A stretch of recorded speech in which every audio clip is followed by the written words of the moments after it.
ఈరోజు గౌరవ ప్రతిపక్ష నేతగా ఉన్న జగన్మోహన్ రెడ్డి గారు విశాఖపట్నం వస్తున్నారు. దానికి కారణం ఏం చెప్తున్నారంటే, అది ఏదైతే సముద్రంలో చేపల వేటకు వెళ్ళి దురదృష్టవశాత్తు మరణించారో వారు కుటుంబాలని పరామర్శించడానికి వస్తున్నట్టుగా వారు చెప్తున్నారు. కానీ ఇది కేవలము రాజకీయ లబ్ధి గురించి, ఏదైతే సిద్దిరి అప్పలరాజు గారు కుమారుడు యాక్సిడెంట్ చేసి వారిని తప్పించి వేరే ఒకరిని పెట్టి దాంట్లో ఆ విధంగా తప్పుదోవ పట్టించడానికి చేస్తున్న ప్రయత్నాన్ని, అది పెద్ద వైడ్ పబ్లిసిటీ వచ్చిన మూలంగా గౌరవ జగన్మోహన్ రెడ్డి గారు దాన్ని డైవర్ట్ చేయాలి అనే ఉద్దేశంతో, పబ్లిక్లో అది పెద్దగా వెళ్ళకూడదు అనే ఉద్దేశంతో ఈ చేస్తున్న కార్యక్రమంగా మనం భావించవలసిన అవసరం ఉంది. అట్లాగే గౌరవ మంత్రివర్యులు వారు కూడా చెప్పడం జరిగింది, కొల్లు రవీంద్ర గారు, ఇదివరకు జగన్మోహన్ రెడ్డి గారి ప్రభుత్వంలో 63 మంది మత్స్యకారులు చనిపోయినప్పుడు ఆ కేసెస్ అన్ని పెండింగ్లో ఉండి వాళ్ళకి నష్టపరిహారం ఇవ్వకుండా ఉన్నప్పుడు ఈ ప్రభుత్వం, కూటమి ప్రభుత్వం వచ్చిన తర్వాత సుమారు 3 కోట్ల పైచిలుక అమౌంట్ ఇవ్వటం జరిగిందని చెప్పి కొల్లు రవీంద్ర గారు కూడా చెప్పడం జరిగింది. కాబట్టి కూటమి ప్రభుత్వానికి మత్స్యకారుల పట్ల ప్రత్యేకమైన శ్రద్ధ ఉంది అనేది ఇది ఒక నిదర్శనంగా మనం భావించవలసిన అవసరం ఉంది. కానీ జగన్మోహన్ రెడ్డి గారు ఏదో ఒక పబ్లిక్ని ట్రాప్ చేయడానికి, పబ్లిక్ మైండ్ని డైవర్ట్ చేయడానికి చేస్తున్న కార్యక్రమంగా ఈరోజు వారు విశాఖపట్నం వచ్చే విజిట్ ఆ విధంగా చూడవలసిన నెసెసిటీ ఉంది అని చెప్పి నేను తెలియజేసుకుంటున్నాను. నమస్కారం.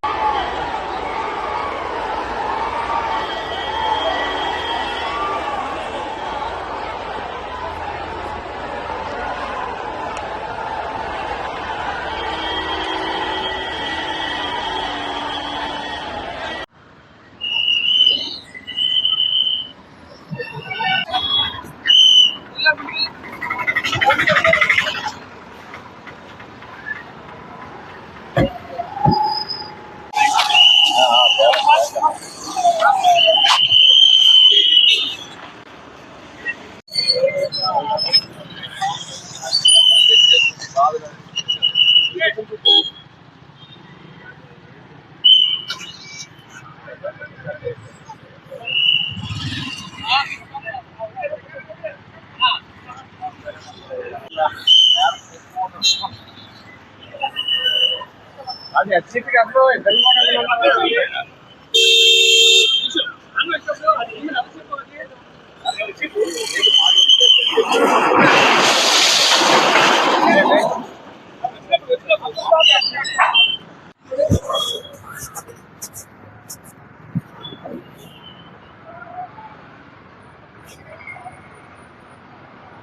అందరికీ నమస్కారం.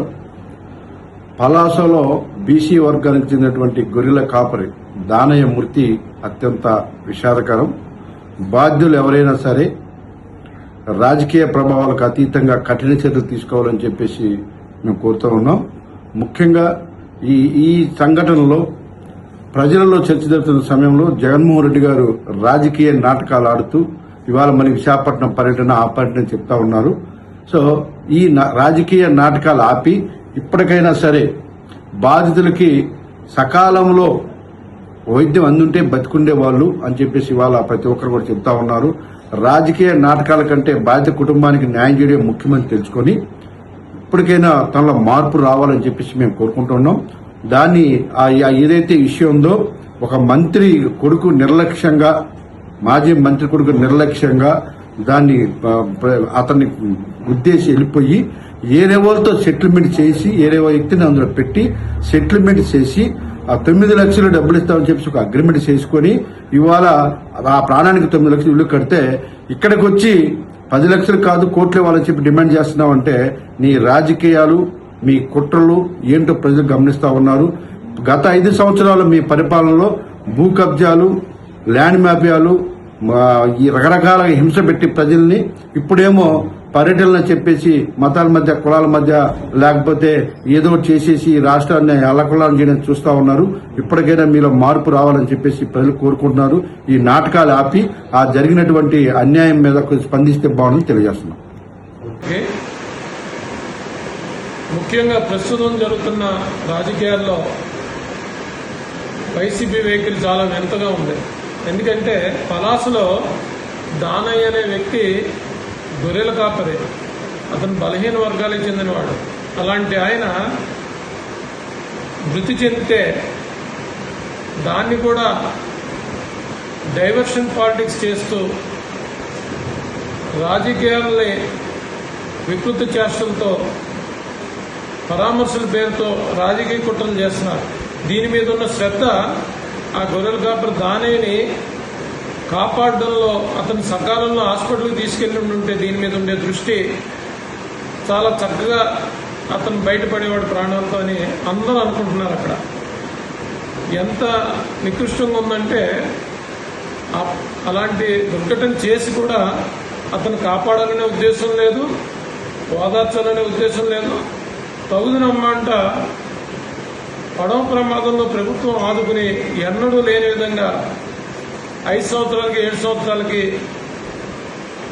ట్రేస్ అవుట్ అయ్యి కాంపన్సేషన్ మిగిలే పరిస్థితి ఉండే సమయంలో పడవ ప్రయాణికులు గల్లంతైన వెంటనే 72 గంటల్లోనే ఎఫ్ఐఆర్ నమోదు చేసి వారి కుటుంబాలకి బాసటగా కుటుంబ ప్రభుత్వం, ముఖ్యంగా చంద్రబాబు నాయుడు గారు, లోకేష్ గారు ఆధ్వర్యంలో 10 లక్షల రూపాయలు ఎస్గ్రేషియా ఇచ్చి వారి కుటుంబాలను ఆదుకుంటూ ఇంకా పడవని కొత్త పడవకి ఎలా ఏర్పాట్లు చేయాలి, అది కారు చెన్నైకి ఏం చేయాలి అని దృష్టి సారిస్తున్న సమయంలో కులాలు మతాల మధ్య వైషమ్యాలు రెచ్చగొట్టి పరామర్శల పేరుతో రాజకీయాలు చేస్తున్న ఈ వికృత చేష్టలు చేసే ఈ వికృత పార్టీకి ప్రజలు తగు విధంగా బుద్ధి చెప్తారని ఆల్రెడీ బుద్ధి చెప్పి 11 సీట్లు పరిమితం చేస్తే ఇవే వికృత చేష్టలు కొనసాగిస్తే మరింత ప్రజలు అప్రమత్తంగా ఉండి మరింత శిక్షిస్తారని ఆశాభావం వ్యక్తం చేస్తున్నాం. మత్స్యకార సోదరులందరికీ నమస్కారం. మీ అందరితో మాట్లాడడానికి ఈరోజు రావడానికి ప్రత్యేకత ఉన్నది. ఎందుకంటే మీకు గత ప్రభుత్వ హయాంలో జరిగిన అన్యాయాలు మీకు ఒక్కసారి గుర్తు చేయాల్సిన అవసరం ఉన్నది. ఈ వైఎస్ఆర్సీపీ పార్టీ ఎప్పుడు కూడా మత్స్యకారులని ఒక ఓటు బ్యాంకుగా మాత్రమే వాడుతున్నది, కానీ మత్స్యకార జీవన విధానం మారాలని ఏ రోజు ఆలోచించలేదు. ముఖ్యంగా నెల్లిమర్ల నియోజకవర్గ మత్స్యకారులకు వస్తే జట్టి అని ఎంతకాలం ఊరించారన్నది మీ అందరికీ తెలిసిన విషయమే. కానీ ఏమీ చేయలేదు, తట్టెడు మట్టి కూడా తీయలేదు. మరి 19-24 మధ్యలో చనిపోయిన మత్స్యకారులందరికీ కూడా అరాకొరగా అక్కడక్కడ 5 లక్షల లోపే, కొన్ని చోట్ల 3 లక్షలు, కొన్ని చోట్ల 4 లక్షలు, అలాగా 5 లక్షల లోపే డబ్బులు ఇచ్చి చేతులు దులుపుకున్నారు. అందులో సుమారు 64 మందికి ఇవ్వకపోతే మన ఎన్డీఏ కూటమి ప్రభుత్వం వచ్చిన తర్వాత ఆ 64 మందికి కూడా ఇప్పుడు 5 లక్షలు చొప్పున మనం ఇవ్వడం జరిగింది, వాళ్ళ తాలూకా కాంపెన్సేషన్. కాబట్టి మీరు ఒకసారి ఆలోచించండి. ఇంకొక ముఖ్య విషయం ఏంటంటే, మన విశాఖపట్నం హార్బర్లో బోట్లు కాలిపోతే మొట్టమొదటి స్పందించిన వ్యక్తి మన డిప్యూటీ సీఎం కొణిదెల పవన్ కళ్యాణ్ గారు. పవన్ కళ్యాణ్ గారు అంటే మీ అందరికీ ఎంత ఇష్టమో నాకు తెలుసు. ఆయన ఎప్పుడూ కూడా మత్స్యకార పక్షపాతి, మత్స్యకారుల గురించి ఆయన ఆలోచిస్తారు. ఆయన వెంటనే వచ్చి తన సొంత నిధుల నుంచి మీకు 50,000 చెప్పిన కాలిపోయిన బోట్లు అన్నిటికీ కూడా చెక్కులు అందించారు. మీ అందరూ దాన్ని చూశారు. ఆ తర్వాతే ఈ వైఎస్ఆర్సీపీ పార్టీ ప్రభుత్వంలో ఉన్నప్పుడు కాబట్టి వాళ్ళు వచ్చి స్పందించి చేతులు దులుపుకున్నారు. అందరికీ కూడా సమన్యాయం అక్కడ జరగలేదన్న విషయం మీ అందరికీ కూడా తెలుసు. కాబట్టి మీరు ఆలోచించాల్సింది ఏంటంటే, ఎప్పుడూ కూడా మీ సమస్యల మీద పోరాడుతున్నది జనసేన పార్టీ, పవన్ కళ్యాణ్ గారు. ఉప్పాడు మొదలుకొని ఏ తీర ప్రాంతం చూసినా కూడా మత్స్యకార సోదరులను అడగండి, ఎప్పుడూ కూడా ఉప్పాడు తీర ప్రాంతం కోతకు గురవుతుంటే ఏ ప్రభుత్వమైనా పట్టించుకున్నదా? అక్కడ అందరూ కూడా చాలా అవస్థలు పడుతుంటే కేంద్రం నుంచి నిధులు తెచ్చి ఈరోజు దాన్ని సవ్యంగా చేసే మార్గంలో ముందుకు తీసుకెళ్తున్న వ్యక్తి పవన్ కళ్యాణ్ గారు. మరి మీరు ఒకసారి ఆలోచించండి. ఎప్పుడైతే మన తీర ప్రాంతంలో బోటు గల్లంతైందో మళ్ళీ వైసీపీ నీచ రాజకీయాలకు తెరతిలేపింది. ఒక జానకిరామ్ అనే ఒక చీడపురుగు అక్కడ మధ్యలో కూర్చొని మిమ్మల్ని అందరినీ కూడా డైవర్ట్ చేయడానికి, మిమ్మల్ని అందరి మనసుల్ని కలుషితం చేయడానికి ప్రయత్నిస్తున్నాడు. మరి ఆ రోజు బోటు మునిగిపోయిన రోజు ఆ రోజు ఉత్తరాంధ్రలో ఉన్న ఏ ఒక్క లీడర్ అయినా వచ్చాడా? మాజీ మంత్రి సిది అప్పలరాజు వచ్చాడా? ఈ మధ్య శ్రీనివాస్ వచ్చాడా? హాస్పిటల్లో ఉన్నప్పుడు వచ్చి చూసారా? మొత్తం ఖర్చులన్నీ పెట్టుకొని ఎన్డీఏ కూటమి ప్రభుత్వం అన్నీ చేసి ప్రతి వాళ్ళకి కూడా అక్కడక్కడ డెత్ డిక్లేర్ చేసి, ఆ డ్రైవర్ చెప్పిన మాటలను బట్టి డెత్ డిక్లేర్ చేసి ప్రతి కుటుంబానికి 5 లక్షలు కాదు 10 లక్షలు మీకు ఎక్స్గ్రేషియా ఇచ్చింది. అది గుర్తుంచుకోండి.